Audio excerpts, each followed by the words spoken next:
good before it became BBC for London. I noticed they elbowed out Danny Baker recently, which is absolutely disgusting, and it's the kind of thing that the BBC seems to do nowadays. People who raise our spirits are lowered in the BBC. But anyway, and I went on to do land rights activism, but after the BBC, when I came across these guys, alarm bells rang. And alarm bells rang for one main reason, and that's because I discovered the first chairman, Prince Bernhard of the Netherlands, that's from 1954 up to the mid-1970s, had been an SS officer before World War II. He joined the SS. So Bilderberg in its first 20 years was being chaired by a former SS officer. This immediately rang alarm bells for me, as I'm sure it does for many people who haven't been told that, and also other journalists. But what we've got up on the mountain there really is like a convention of Bond villains, all in the same room, all at the same time. Just think about one Bond film after another after another. That's what the atmosphere in these places is like. I spoke to Versailles, I spoke to the Greek finance minister who came out of the meeting. Of course, someone that wanted to come out now couldn't do it. He came out of the meeting, he said the atmosphere in there is toxic, and anyway, the cigarettes are too expensive. So he'd come out onto the streets of Paris to have a chat with us. And what happened afterwards to Greece? So the politicians who are in there don't believe that they're always happy about being there. I think the characteristics have changed a bit over the years. Anyway, they're darkening our world. It's almost like a cloud, a load of cloud coming across. Today the cloud's shining because we're here. But these guys are bringing clouds across. They're darkening Europe with corruption. It's like Europe and the United States and NATO countries are becoming like a kind of massive banana republic where everything is just done for a few leaders and democracy is being crushed. They're capturing our main political parties with money, with donations. Now I actually think, as in some other countries, what we need to do is make sure that political parties, if they get our vote, with that comes some cash to fund them, that they don't get influence from outside, from private business and banking to do what they want, but to do what we want. If we vote, some cash should come to whatever the party is that's standing, if a party's standing. We've got to take the money out of politics, not just here. Another thing, when we heard that this meeting was going to take place, there's now a whole bunch of people out there around the world who look into, and particularly Charlie and Giorgio, that discovered that this meeting was taking place here.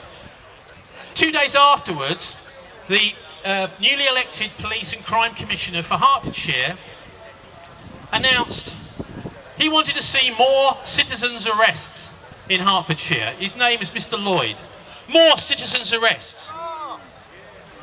Maybe he was talking to us, because criminality is massive up on the hill, particularly HSBC, money laundering, leaving piles of bodies on the outskirts of Mexican villages who resist the drug cartels. Now, HSBC were running those cartels cash around in their armoured vehicles and specially preparing little notches in the banks in Mexico to accept suitcases full of cash. This is HSBC. If you've got an HSBC account, would you like to put up your hand? Hong Kong Shanghai Bank. But anyway, think again maybe about supporting that kind of money laundering and criminality from HSBC. Obviously we've got the war criminals too. But David Cameron had to come yesterday, didn't he? I was surprised to see that he actually announced it.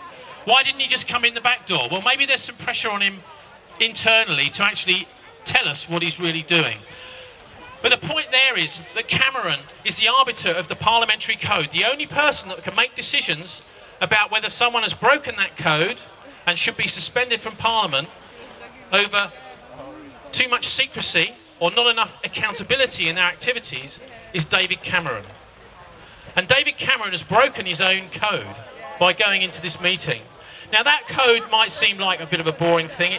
In the United States, it's called the Logan Act.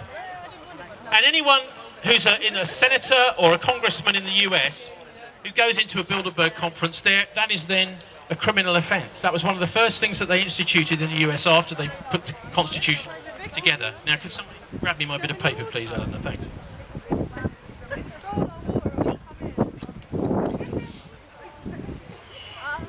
Marcus Agius from the BBC, married to the daughter of Evelyn de Rothschild, lives just over the hill.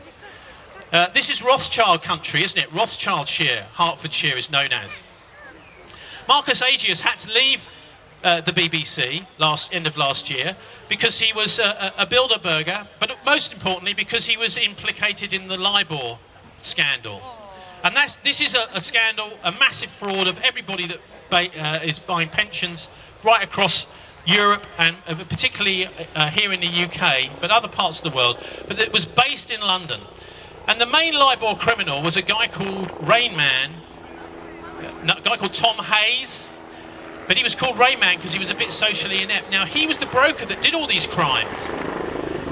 The fact of the matter is he's still in Britain, even though he's wanted in the States, because apparently he's talking to the police about the real criminals. That is, these people who hired him.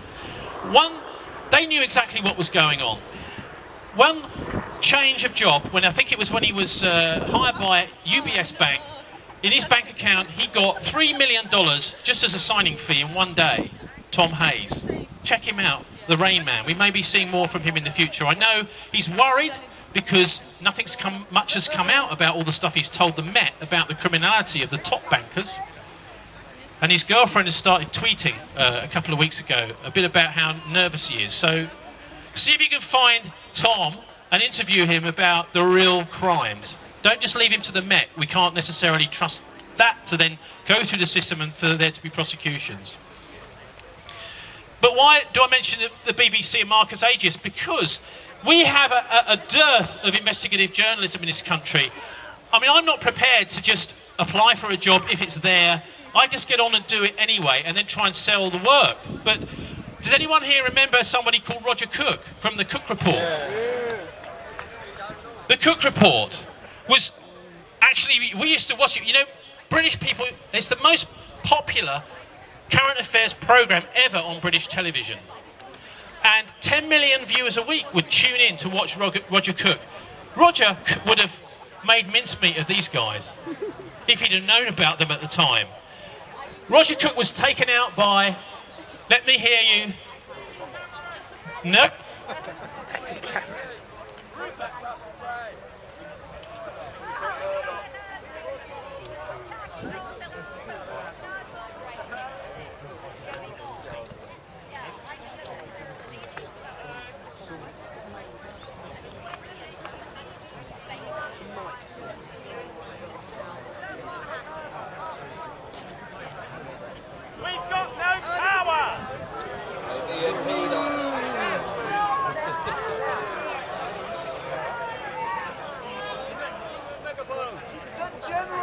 I know! If